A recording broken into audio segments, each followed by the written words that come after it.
Hello दोस्तों, नमस्कार। आइए आज प्रेजेंट इंडेफिनिट टेंस का इंट्रोगेटिव सेंटेंस पढ़ते हैं। पहला रूल, यदि वाक्य के शुरू में क्या शब्द हो तो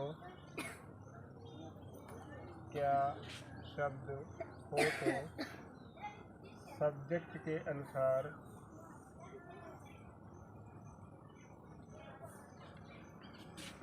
डू अथवा डच को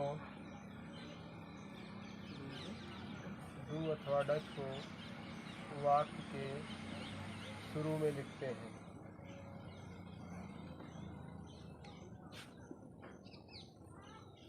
और वर्ब का फर्स्ट फॉर्म लिखते हैं।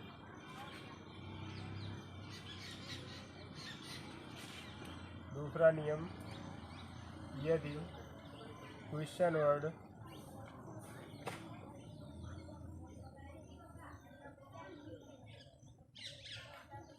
मतलब प्रश्न सूचक शब्द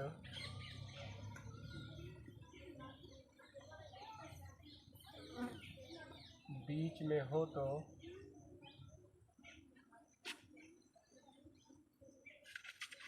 उसकी अंग्रेजी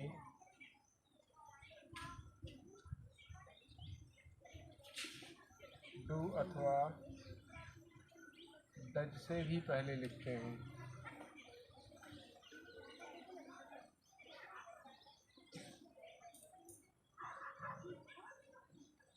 तीसरा रूल, यदि आपका वाक्य जो है सेंटेंस निगेटिव भी हो तो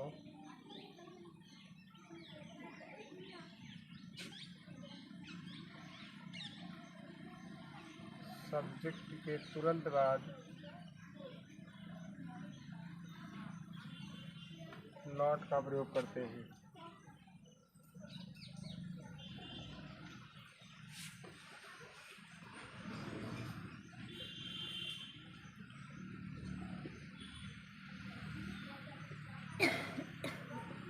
एक बार नियम समझ लो, फिर स्ट्रक्चर डलवा करके एग्जाम्पल्स करवाते हैं।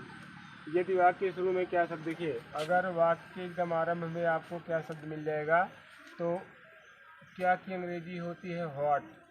हमें यहाँ व्हाट लिखने की ज़रूरत नहीं है। अगर वाक्य के आरंभ में लिखा गया है तो क्या के लिए व्हाट नहीं लिखना है। उसी टेंस की हेल्पिंग वर्ब को उठा करके आगे कर देंगे। जैसे प्रेजेंट इंडेफिनिट में कौन सी हेल्पिंग वर्ब बताएं आपको, डू और डज बताई गई है। अगर वाक्य के आरंभ में क्या शब्द होगा तो इसी डू डज को कहाँ लिख देंगे, वाक्य के शुरू में। क्या की अंग्रेजी अलग से नहीं लिखना है। और जब डू डज का प्रयोग हो गया तो वर्ब का कौन सा फॉर्म लिखा करेंगे, फर्स्ट फॉर्म। और क्वेश्चन वर्ड जो आपका प्रश्नसूचक शब्द जैसे व्हाट, व्हाई, वेयर, व्हेन, ये सब अगर बीच में आए हैं तो उनकी अंग्रेजी जो है हेल्पिंग वर्ब डू डज से भी पहले लिखेंगे। अगर वाक्य आपका निगेटिव भी हो, उसमें नहीं शब्द का प्रयोग हुआ हो तो सब्जेक्ट के तुरंत बाद नॉट का प्रयोग कहाँ करेंगे, सब्जेक्ट के तुरंत बाद। ये आपका रूल है।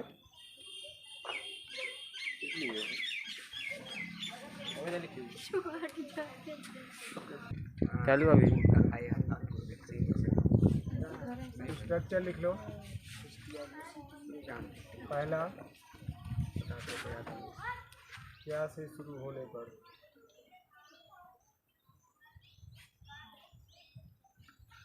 जब क्या से शुरू होगा तो सबसे पहले हमको लिखना है डू अथवा डज, फिर लिखना है सब्जेक्ट, फिर लिखना है वर्ब का फर्स्ट फॉर्म, फिर लिखना है ऑब्जेक्ट और फिर लिखना है कॉम्प्लीमेंट।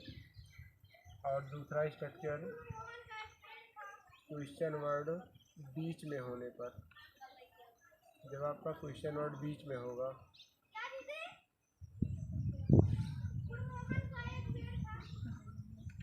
सबसे पहले क्वेश्चन वर्ड ही रहेगा, फिर डू अथवा डज रहेगा, फिर सब्जेक्ट रहेगा, फिर वर्ब का फर्स्ट फॉर्म, फिर ऑब्जेक्ट और फिर कॉम्प्लीमेंट। निगेटिव वाला नहीं लिखा रहे स्ट्रक्चर, उसमें बताया सब्जेक्ट के तुरंत बाद नॉट का प्रयोग कर देंगे। एग्जाम्पल्स नोट करिए। पहला, क्या मैं अंग्रेजी पढ़ता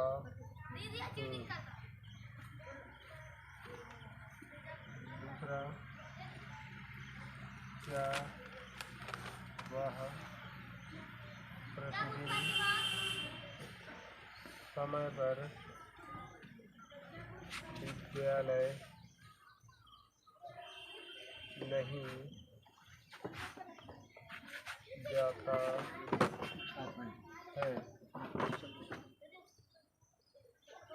हम ना तुम अब क्या करते हो?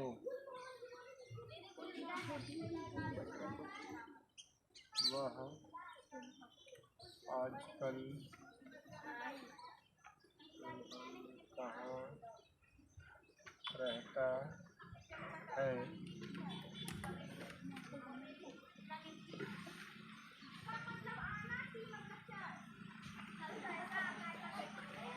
वह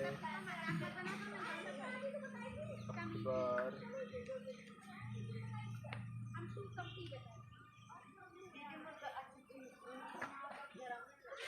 क्यों नहीं पढ़ते हैं?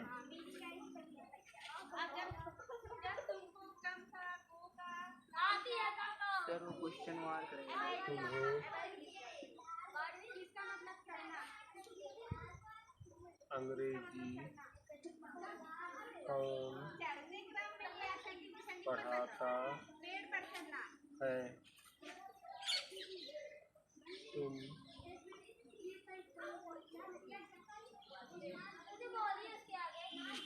कौन सी पुस्तक पढ़ते हो? एग्जाम्पल्स कर लीजिएगा, फिर उसके बाद करिएगा। देखिए आपको निगेटिव नहीं लगा दी, बता दिया है कि एक हेल्पिंग वर्ब डू है और एक डज। आई, वी, यू, दे और प्लूरल सब्जेक्ट के साथ में क्या लगाना है हमको? डू लगाना है। ही, सी, इट और ही, सी, इट, दे और प्लूरल ये सिंगुलर वाला है। सिंगुलर सब्जेक्ट के साथ में डज का प्रयोग करना। ये दोनों नियम याद रखिएगा, ठीक है ना। सब्जेक्ट कौन कौन से एक बार दोहरा लो मेरे साथ में। आई, वी, यू, दे और सिंगुलर सब्जेक्ट, इनके साथ कौन हेल्पिंग वर्ब लगेगी? Do, he, she, it. वही कैसे गलत क्या कर रहे थे? ही, सी, इट और सिंगुलर सब्जेक्ट का किसका प्रयोग करना है? डज का प्रयोग करना है। देखिए पहला रूल लिखा गया है, यदि वाक्य के शुरू में क्या हो। ये देखो स्ट्रक्चर भी लिखाया गया है, क्या हो तो सबसे पहले क्या लिखना है? डू अथवा डज। किसके अनुसार लिखते हैं इसको? पहले इतना हटा दिया करो, ठीक है ना, क्या भूल जाओ। मैं अब अंग्रेजी पढ़ता हूँ। कौन? मैं की अंग्रेजी क्या होती है? आई के साथ में किसका प्रयोग बताया गया? डू का। तो सबसे पहले क्या लिखेंगे? एक चीज़ और ध्यान करिएगा, डू जैसे बीच में था तो स्मॉल लेटर था, शुरू में आ गया तो कैपिटल, इसको भी ध्यान करिएगा। उसके बाद क्या लिखना है? सब्जेक्ट अभी क्या ढूंढवाए थे? आई।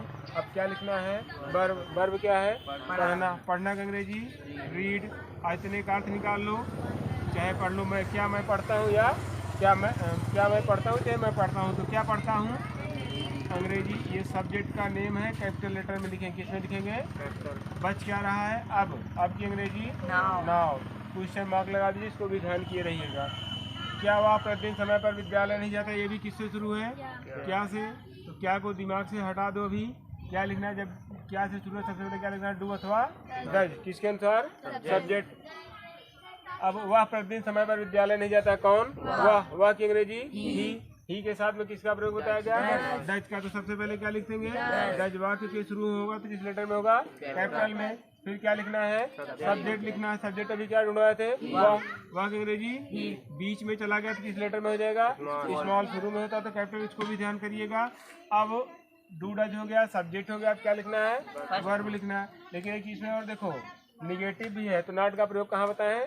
सब्जेक्ट के तुरंत बाद। Does he not. अब वर्ब क्या है? जाना। जाना की अंग्रेजी गो। इतने का अर्थ निकालो, क्या हुआ? नहीं जाता। क्या हुआ? तो कहाँ नहीं जाता है? विद्यालय, टू स्कूल। और बच क्या रहा है? प्रतिदिन और समय पर। क्या लिखेंगे? On time. ऑन टाइम ये हो जाएगा समय पर, एवरी डे या डेली कुछ भी लिख सकते हो, एवरी डे ये हो गया। चाहे एवरी डे ऑन टाइम या ऑन टाइम एवरी डे, दोनों कंडीशन में सही है। क्या कुछ नहीं।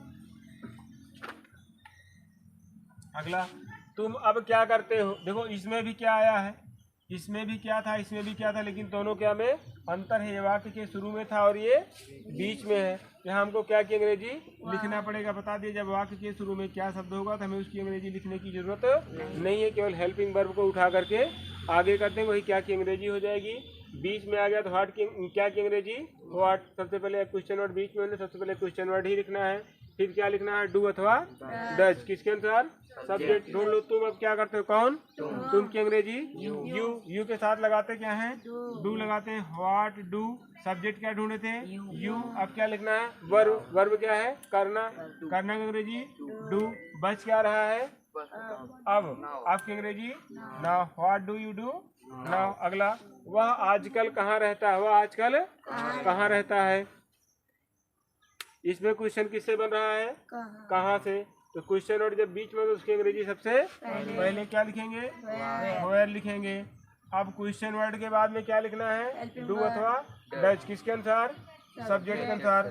कौन कहाँ रहता है, वह की अंग्रेजी ही के साथ में किसका प्रयोग करते हैं, डज का प्रयोग करते हैं, वेयर डज। सब्जेक्ट क्या ढूंढाए थे, ही। वर्ब क्या है, रहना। रहना की अंग्रेजी लिव होती है, क्या होती है, लिव। बच क्या रहा है, आजकल। इसकी अंग्रेजी कल बताए थे क्या होती है, नावे डे, नहीं डेज होगी, नावे डेज। क्वेश्चन मार्क लगाते चलिएगा, कहीं छूटा रहे तब भी लगा लीजिएगा। उठा लो, बोल दो कि पढ़ा रहे, बाद में बात करेंगे। देखो इसमें क्वेश्चन वर्ड कहाँ पर है, बीच में है। इसकी अंग्रेजी सबसे पहले, काहे माने क्यों होता है, वाई। सबसे पहले क्या लिख देंगे, क्वेश्चन वर्ड वाई। अब क्वेश्चन वर्ड के बाद क्या लिखना है, डू अथवा डज। किसके अनुसार, सब्जेक्ट। वह अखबार के ऊपर, कौन, वह की अंग्रेजी दे के साथ में किसका प्रयोग करते हैं, डू का प्रयोग करते हैं। ये क्वेश्चन वर्ड हो गया, डू हो गया। अब सब्जेक्ट क्या ढूंढवाए थे अभी, दे ढूंढवाए थे। देखो निगेटिव भी है तो सब्जेक्ट के तुरंत बाद नॉट। वर्ब क्या है, पढ़ना अंग्रेजी रीड। इतने का अर्थ निकाल लो, वह क्यों नहीं पढ़ते, वह क्यों नहीं पढ़ते। क्या बच रहा है इसमें, क्या नहीं पढ़ते हैं, अखबार। देखो इसको दा लगा कर लिखे, बिना दा के लगाएंगे तो ये गलत हो जाएगा। News paper, news paper. और तुम्हें अंग्रेजी कौन पढ़ाता है, देखिए सबसे ज्यादा मिस्टेक इसी में होती है। तुम्हें अंग्रेजी कौन पढ़ाता है, क्वेश्चन वर्ड क्या मिला, कौन की अंग्रेजी क्या होती है। अच्छा एक चीज ये बताओ, अभी तक जब सब्जेक्ट ढूंढवा रहे थे तो कैसे ढूंढवा रहे थे, इसमें ऑलरेडी कौन लगा हुआ है, मतलब इसमें सब्जेक्ट नहीं है, इसमें सब्जेक्ट नहीं है, क्योंकि अभी तक सब्जेक्ट जो ढूंढवाए कैसे ढूंढवाए, कौन लगा कर। इसमें कौन लगा है, ऑलरेडी लगा, तो मतलब इसमें सब्जेक्ट नहीं है। जब सब्जेक्ट नहीं है तो सीधे से इसमें असर्टिव का रूल लगता है, ठीक है ना। जैसे उसमें पहले सब्जेक्ट लिखते हैं, सब्जेक्ट के बाद में वर्ब, फिर ऑब्जेक्ट। सेम चीज इसमें चलती है। जान लो ये आपका क्या हो गया, सब्जेक्ट हो गया। यही क्वेश्चन वर्ड ही जान लो आपका क्या हो गया। अब सीधे सीधे इसमें हेल्पिंग वर्ब नहीं लगेगी, सीधे सीधे क्या लिखेंगे, वर्ब लिखेंगे। मेन वर्ब क्या है इसमें, पढ़ाना। पढ़ाना अंग्रेजी क्या होती है, टीच। अब कोई कई लोग मिल करके पढ़ाएंगे, पढ़ाता तो कोई अकेले ही है, तो टीचर्स हो जाएगा। क्या हो जाएगा, अब किसे पढ़ाता है, तुम्हें। ये ऑब्जेक्ट है, क्या है ये, यू का ऑब्जेक्ट क्या होगा, यू ही होगा। हु टीचर्स यू, क्या पढ़ाता है, इंग्लिश। कैपिटल लेटर में रहेगा सब्जेक्ट का नेम है। एक चीज और यहाँ पर ध्यान करने योग्य बात है कि जैसे, एक मिनट क्या बताना था तुम्हें, अंग्रेजी ये दो तरह से हो सकता है। हु टीचर्स, आपको इंग्लिश यहाँ भी लिख सकते हैं, हु टीचर्स इंग्लिश। यू बाद में भी कर सकते हैं, क्योंकि डबल ऑब्जेक्ट है, चाहे जो ऑब्जेक्ट पहले लिख सकते हो। पहले ध्यान से समझ लो, डबल ऑब्जेक्ट है तो किसी भी ऑब्जेक्ट को आप पहले लिख सकते हो। टू जब बाद में ले जाएंगे, यू जब बाद में ले जाएंगे तो हमें क्या लगा करके लिखना पड़ेगा, टू। एक चीज ये बढ़ा देनी पड़ेगी, इसको ध्यान में रखे रहिएगा। पहले वर्ब के बाद में हमेशा इनडायरेक्ट ऑब्जेक्ट लिखा करिएगा। कौन सा ऑब्जेक्ट, इनडायरेक्ट ऑब्जेक्ट वह होते हैं जो सब्जेक्ट से बनाए जाते हैं। किससे बनाए जाते हैं, सब्जेक्ट। वो कैसे ऑब्जेक्ट होते हैं, इनडायरेक्ट ऑब्जेक्ट होते हैं। कैसे ऑब्जेक्ट होते हैं, तो हमेशा इनको वर्ब के बाद में लिखा करिएगा। डायरेक्ट ऑब्जेक्ट कहाँ लिखा करिएगा, बाद में। नहीं तो आपको एक चीज क्या बढ़ाना पड़ेगा, टू बढ़ाना पड़ेगा। अगला, तुम कौन सी पुस्तक पढ़ते हो। अब इसमें भी क्वेश्चन किससे बन रहा है, कौन सी, लेकिन किसका, किसकी, कौन सा, कौन सी, इसको दिमाग में रखे रहिएगा। इसके साथ में जिसकी बात हो रही है उसको भी साथ में लेकर के चलेंगे। जैसे इसमें कह रहा है कौन सी पुस्तक, कौन सी पुस्तक, तो भैया पुस्तक को साथ में लेकर के चलेंगे। व्हिच बुक लिखेंगे, क्या लिखेंगे, व्हिच बुक। अब क्या लिखना है क्वेश्चन वर्ड के बाद में, डू अथवा डज, किसके अनुसार, सब्जेक्ट। व्हिच बुक सब्जेक्ट क्या लगे, सब्जेक्ट क्या है इसमें, तुम की अंग्रेजी यू के साथ में क्या लगाते हैं, डू, तो क्या लगा देंगे, डू। सब्जेक्ट क्या ढूंढना थे, यू। वर्ब क्या है, पढ़ना, पढ़ना की अंग्रेजी read. Which book do you read. कुछ बच रहा है इसमें नहीं, यही आपका कंप्लीट होगा। कहीं क्वेश्चन मार्क छूटा हो तो लगा लीजिएगा।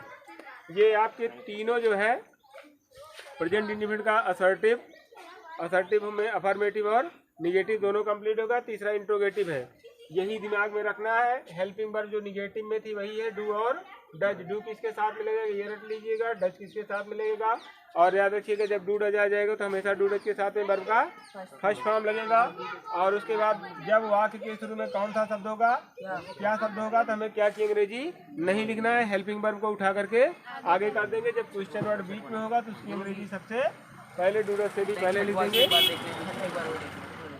कौन सा डाउट क्लियर होना चाहिए। देखिए इसका ट्रांसलेशन ये ऊपर है, नीचे जगह कम थी। ये जो छठवें में डू डज नहीं लगा है, छठवें में डू डज नहीं लगा है, इसका ट्रांसलेशन एज अफर्मेटिव होता है, एज अफर्मेटिव, अफर्मेटिव की तरह से। क्योंकि जो अभी तक हम सब्जेक्ट ढूंढवाए हो, कौन लगा करके ढूंढवाए हैं, ऑलरेडी इसमें कौन लगा हुआ, मतलब इसमें सब्जेक्ट नहीं है। जो तुम्हें देख रहे हो, तुम्हें लिखा गया, ये ऑब्जेक्ट है। किसे पढ़ाता है, तुम्हें पढ़ाता है। जो पढ़ाता है वो सब्जेक्ट है। अब जिसको पढ़ा रहा है वो कौन हो गया, ऑब्जेक्ट। तो ऑब्जेक्ट है, इसमें हेल्पिंग वर्ब नहीं लेती, इसलिए इसमें सब लोग मिस्टेक करते हैं। इसको विशेष ध्यान दीजिएगा। ये आपके अफर्मेटिव के सॉरी प्रेजेंट इंडिफिनिट के तीनों प्रकार के सेंटेंसेज हो गए। ठीक है, अब अगले टेंस में मिलेंगे पास्ट इंडिफिनिट में। ठीक है, और चैनल को लाइक, सब्सक्राइब और शेयर कर दीजिएगा अपने दोस्तों के साथ में भी, जिनको भी पढ़ना हो सबको काम देगा। पूरे टेंसेज आपको पढ़ाए जाएंगे एकदम बिल्कुल इजी वे में, जिससे आप आसानी से सीख सकते हैं। तो थोड़ा सा सहयोग करके इसको हमारे चैनल को सब्सक्राइब करिए, लाइक करिए और खूब सारे दोस्तों के साथ में शेयर कीजिए।